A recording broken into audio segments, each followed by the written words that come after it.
สวัสดีครับบรรยากาศหน้าร้านครับผมหน้าโรงเรียนครับวันนี้เด็กหน่อย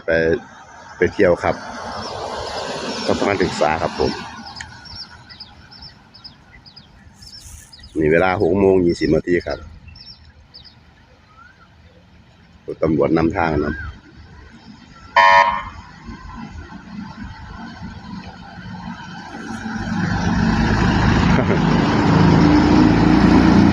เดินทางปลอดภัยครับ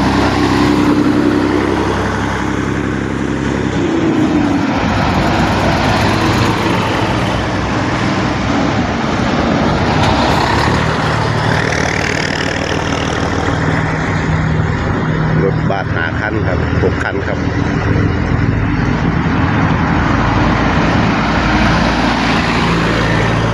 โรงเรียนไปสถานศึกษาครับบรรยากาศน้ำเสาขอให้เดินทางปลอดภัยนะครับเดินทางโดยสวัสดิภาพครับน้องๆนักเรียนทุกคนครับอนาคตของชาติ